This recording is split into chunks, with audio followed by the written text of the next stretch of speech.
नमस्कार मित्रों, मैं ज्योतिषाचार्य एडी शास्त्री और मेरे YouTube चैनल नक्षत्र एस्ट्रो वर्ल्ड में आप सभी का हार्दिक स्वागत अभिनंदन। मित्रों, आज का ये जो वीडियो है ये विशेष तौर पर धनु राशि वाले जातकों के लिए और ये मासिक राशिफल मंथली प्रोडक्शन आपकी चंद्र राशि पर आधारित है। यदि आपकी चंद्र राशि धनु है तो ये वीडियो विशेष तौर पर आपके लिए है, क्योंकि आपकी राशि के स्वामी धनु राशि के स्वामी देवगुरु बृहस्पति हैं और बृहस्पति 22 अप्रैल 2023 को बहुत ही बड़ा राशि परिवर्तन करने वाले हैं। 22 अप्रैल 2023 को देवगुरु बृहस्पति अपनी स्वराशि मीन राशि से निकल करके मंगल की राशि यानी कि मेष राशि में गोचर करेंगे।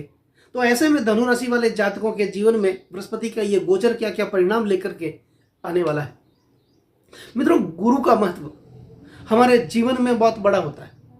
गुरु चाहे हमें वो ज्ञान देने वाले गुरु हो या फिर देवगुरु बृहस्पति हो, गुरु का महत्व हमारे जीवन में बहुत ही बड़ा होता है।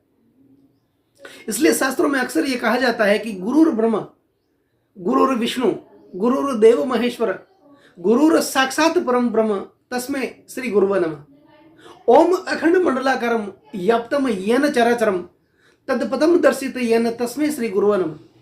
ओम अज्ञान तिमिराधस्य ज्ञान जन्म सलाकया, अज्ञान को मिटा करके ज्ञान देने वाले और हमारी आंखें खोलने वाले देवगुरु बृहस्पति। ओम अज्ञान तिमिराधस्य ज्ञान जन्म सलाकया चक्षु उर्मिलितेन येन तस्मै श्री गुरुवे नमः। तो गुरु का महत्व हमारे जीवन में बहुत ही बड़ा होता है और देवगुरु बृहस्पति 9 ग्रहों में सबसे प्रभावशाली ग्रह है। मित्रों, गुरु ज्ञान के कारक है, बुद्धि के कारक है, अध्यात्म के कारक है, संतान के कारक हैं, पति के कारक हैं, सुख के कारक हैं और विशेष करके गुरु हमें पाप कर्मों से बचाते हैं, दुष्कर्मों से दूर रखते हैं, धन के कारक हैं, हमारे जीवन को सुधारने वाले, हमें कर्म शक्ति और ज्ञान शक्ति देने वाले देवगुरु बृहस्पति। किसी भी जातक के लिए बृहस्पति का गोचर काफी मायने रखता है और प्रभावशाली भी होता है। तो देवगुरु बृहस्पति 22 अप्रैल 2023 को राशि परिवर्तन करेंगे। तो ऐसे में धनु राशि वाले जातकों के जीवन में क्या क्या परिणाम लेकर के आएंगे। धनु राशि वाले जातकों के उनके करियर के लिए, उनकी शिक्षा और स्वास्थ्य के लिए, उनके दाम्पत्य जीवन के लिए, रोजगार के लिए, नौकरी के लिए, संतान के लिए और उनके प्रणय संबंधों जैसे महत्वपूर्ण क्षेत्रों के लिए देवगुरु बृहस्पति का यह गोचर क्या क्या परिणाम लेकर के आने वाला है, इसकी चर्चा आज इस वीडियो में करेंगे। मित्रों, 22 अप्रैल को जब देवगुरु बृहस्पति मेष राशि में गोचर करेंगे तो आपके लिए यह पंचम भाव में गोचर करेंगे। पंचम भाव होता है विद्या, बुद्धि और संतान का भाव। तो संतान के बारे में सबसे पहले हम चर्चा करेंगे। जो लोग शादीशुदा है, जिनकी नई नई शादी हुई या फिर पहले से शादीशुदा हैं और उनको उस समय संतान की इच्छा नहीं थी, वो फैमिली प्लानिंग कर रहे थे और अब जाके वो चाह रहे हैं कि संतान हो जाए, संतान के इच्छुक है, तो उनके लिए देवगुरु बृहस्पति का यह गोचर कई महीनों में शुभ परिणाम लेकर के आने वाला है। इन 13 महीनों में 22 अप्रैल 2023 के बाद इन 13 महीनों में संतान प्राप्ति के प्रबल योग आपके लिए बन रहे हैं। लेकिन मित्रों, मैं एक बात आपको बता दूं कि यह गोचर की कुंडली है। गोचर की कुंडली और जन्म कुंडली का तुलनात्मक अध्ययन करना बहुत ही जरूरी होता है। जन्म कुंडली में, स्त्री की कुंडली में किसी प्रकार का कोई दुर्योग, कोई दोष रहा होगा तो संतान प्राप्ति में कुछ दिक्कतें उत्पन्न हो सकती है, कुछ बाधाएं उत्पन्न हो सकती हैं। फिर कई लोग यह कहते हैं कि पंडित जी, आपने ये कहा था कि बृहस्पति का गोचर पंचम भाव में हो रहा है जो कि संतान का भाव है और संतान प्राप्ति के हमारे योग बन नहीं रहे, तो बनेंगे कैसे? क्योंकि जन्मकालीन ग्रहों की स्थिति इस प्रकार से होगी कि कुछ बाधाएं, कुछ योग, कुछ दूषित योग जन्म कुंडली में होंगे तो संतान प्राप्ति नहीं हो सकती। तो उनका उपाय करना बहुत ही जरूरी। उसके बाद ही देवगुरु बृहस्पति आपको संतान, अच्छी संतान देंगे। और कुछ योग ऐसे हैं जो स्त्री की कुंडली में होते हैं, जैसे नागदोष, जिसे सर्प दोष कहा जाता है। तो पहले समय में स्त्रियां नाग पंचमी के दिन सामूहिक रूप से नाग मंदिर में जाकर के नागों की पूजा करती थी, जिसे अगर कोई कुंडली में नाग दोष हो, सर्प दोष हो तो उसका निदान हो जाता था। लेकिन अब धीरे धीरे ये परंपराएं बिल्कुल ही खत्म होती जा रही है। एक होता है जन्म कुंडली में काकबंदिया योग।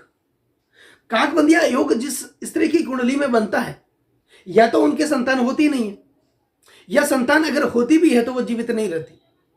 तो इस बात का पूरा ध्यान रखना है, कुंडली का पूरा अध्ययन करवा करके आप देख लें।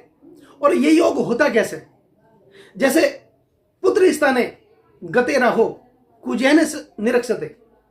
पुत्र स्थान मतलब पंचम भाव में अगर राहु स्थित हो, और राहु गोचर की कुंडली में भी पंचम भाव में ही स्थित है।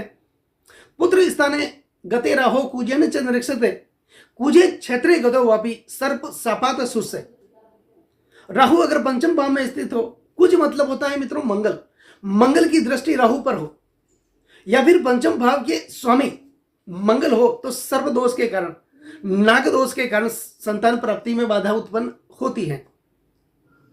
दूसरा, अस्त गते पंचमे से पापा क्रांते च दुर्बले। पंचम भाव का स्वामी अगर अस्त हो, पाप ग्रहों के साथ हो, या फिर अपनी दुर्बल स्थिति में हो। अस्त गते पंचमे से पापा क्रांते च दुर्बले छष्टे नीचे सुधाति से काकबंदिया विशेषता। उस स्त्री को काकबंदिया योग होता है, जिसके कारण भी संतान उत्पत्ति में बाधा उत्पन्न होती है। अस्त गते पंचमे से पापा क्रांते च दुर्बले छष्टे नीचे सुतादि से काकबंदिया विशेष। सुतादिशो ही नीचस्त, पंचम भाव का स्वामी अगर अपनी नीच राशि में हो, सुतादिशो ही नीचस्त षडादित्र संस्थित, छठे 8वें या 12वें भाव में हो, षडादित्र संस्थित काकबंदिया भवे नारी, वह स्त्री काकबंदिया होती है, उसकी कुंडली में काकबंदिया योग होता है। उस योग के कारण संतान प्राप्ति में बाधा उत्पन्न होती है। तो इस बात को जन्म कुंडली का अध्ययन करवा करके आप देख ले और इसका आप निदान करा ले, जिससे कि देवगुरु बृहस्पति 22 अप्रैल 2023 को पंचम भाव में आ रहे हैं, तो आपको वो अच्छी संतान उपलब्ध करा सके। दूसरा होता है मित्रों पंचम भाव विद्या और बुद्धि का भाव। आपके बच्चे अगर विद्या ग्रहण कर रहे हैं, अध्ययन कर रहे हैं, तो देवगुरु बृहस्पति उनमें कुशाग्र बुद्धि उत्पन्न कराएंगे और वो अपने भविष्य के प्रति काफी गंभीर हो जाएंगे। वो ये सोचने लग जाएंगे कि मैं ये करूं, वो करूं, ये करूं, वो करूं, और कुछ न कुछ अच्छा करके ही वो इस साल आपको दिखाएंगे। परिणाम भी उनके बहुत ही बेहतर आने वाले हैं। स्वभाव उनका बहुत ही शालीन होगा और हमेशा आगे बढ़ने के लिए वो प्रेरित होंगे, क्योंकि देवगुरु बृहस्पति उनको प्रेरणा देंगे, ज्ञान देंगे, आगे बढ़ने के लिए उनको प्रेरित करेंगे। पंचम भाव मित्र होता है प्रणय संबंधों का भाव, प्रेमिका का भाव। आप जहां पर कार्य करते हैं, नौकरी करते हैं या फिर व्यवसाय करते हैं, वहां पर किसी से, महिला मित्र से, और अगर आप महिला हैं तो कुछ किसी पुरुष साथी से आपका प्रेम हो सकता है। और वो प्रेम इन 13 महीनों में शादी में भी बदल सकता है। कुछ सामाजिक लोगों से, समाज के कुछ लोगों से आपको थोड़ा बहुत मुकाबला करना होगा। उसके बाद देवगुरु बृहस्पति सब आपके लिए मैनेज कर लेंगे। तो कुछ शादी के योग भी आपके बनने जा रहे हैं। लेकिन बृहस्पति के साथ राहु भी स्थित होंगे, जिससे कि गुरु चंडाल योग आपके लिए निर्मित होगा 30 अक्टूबर तक, क्योंकि 30 अक्टूबर के बाद राहु मेष राशि से निकल करके मीन राशि में गोचर कर जाएंगे। उसके बाद आपको थोड़ा राहत मिलने की संभावना है। तो इन 7 महीनों में आपको कुछ विशेष सावधानियां बरतने की जरूरत है। अगर आप शादीशुदा हैं तो फिर आप पति पत्नी में किसी प्रकार का विवाद न करें, कोई तनाव मोल न ले, या फिर आपके आसपास के लोगों के साथ आप कोई प्रतिक्रिया न दें। क्योंकि होता ऐसा है कि जब देवगुरु बृहस्पति पंचम भाव में आएंगे तो राहु वहां उपस्थित होंगे, गुरु चंडाल योग निर्मित होगा। और गुरु चंडाल योग की वजह से आप अपने आसपास की घटनाओं को बिल्कुल भी नजरअंदाज नहीं कर पाएंगे। आप अन्याय को सहन नहीं कर पाएंगे, आप अन्याय को नजरअंदाज भी नहीं कर पाएंगे। तो इससे क्या होगा कि आप ज्यादा से ज्यादा प्रतिक्रिया देने की कोशिश करेंगे और उस प्रतिक्रिया की वजह से आपका आसपास के लोगों के साथ संबंध बिगड़ सकता है। तो इस बात का आपको विशेष ध्यान रखने की जरूरत है। पति पत्नी एक दूसरे पर भरोसा रखे, विश्वास रखे, क्योंकि दाम्पत्य जीवन की जो डोर होती है वो विश्वास पे ही टिकी हुई होती है। तो इस बात का आपको विशेष ध्यान रखने की जरूरत है। और जो लोग शेयर मार्केट से जुड़े हैं तो उनके लिए 22 अप्रैल के बाद अगले 22 अप्रैल तक कुल मिलाकर के एक साल बहुत ही अच्छा जाने वाला है। बृहस्पति उनको धन उपलब्ध करवाएंगे, आगे बढ़ने के लिए प्रेरित करेंगे। मित्रों, बृहस्पति धनु राशि वाले जातकों के लिए जब पंचम भाव में गोचर करेंगे तो ये आपके चतुर्थ भाव के स्वामी और आपके लग्न भाव के स्वामी भी बनेंगे। चतुर्थ भाव होता है व्यवसायिक सुख का, पारिवारिक सुख का, व्यवसाय का, गाड़ी मोटर बंगले जिनका, भू भूमि और मकान का। तो उसमें भी बृहस्पति आपको अच्छा करेंगे। आप इस समय में कोई नया वाहन खरीद सकते हैं, कोई लग्जरियस वाहन खरीद सकते हैं, कोई गाड़ी खरीद सकते हैं और कोई पैतृक संपत्ति खरीद सकते हैं। माता के साथ आपका अच्छा बनेगा, लेकिन माता के स्वास्थ्य का आपको थोड़ा ध्यान रखना है। आपके लग्न भाव के स्वामी भी देवगुरु बृहस्पति बन रहे हैं तो आपके मन और मस्तिष्क आपका मजबूत होगा। आपके स्वभाव में शालीनता आएगी, ग्लो होगा, आपके चेहरे पर एक रंगत, नया निखार ही देवगुरु बृहस्पति आपके लिए उपलब्ध करेगा। आपके चरित्र में शुद्धता आएगी, गुण दोषों में शुद्धता आएगी और शरीर के प्रति, स्वास्थ्य के प्रति आप गंभीर हो जाएंगे, अच्छा दिखने की कोशिश करेंगे, एक्सरसाइज करने लग जाएंगे और आपके जो गुण दोष है जिसमें गुण बहुत ही ज्यादा आपके लिए बढ़ जाएंगे। मित्रों, देवगुरु बृहस्पति पंचम भाव में जब विराजमान हो गए तो पंचम जो उनकी जो दृष्टियां हैं, बृहस्पति की 3 दृष्टियां होती है। बृहस्पति पंचम भाव पर दृष्टि डालते हैं, नवम भाव पर दृष्टि डालते हैं और सप्तम भाव पर दृष्टि डालते हैं। इन 3 भावों पर देवगुरु बृहस्पति की दृष्टियां होती हैं और बृहस्पति की दृष्टियां हैं वो अमृत के समान मानी गई है। तो पंचम भाव में बृहस्पति विराजमान होकर के बृहस्पति की जो पंचम दृष्टि है वो आपके भाग्य स्थान पर जाएगी, जो कि आपके भाग्य में वृद्धि करेंगी।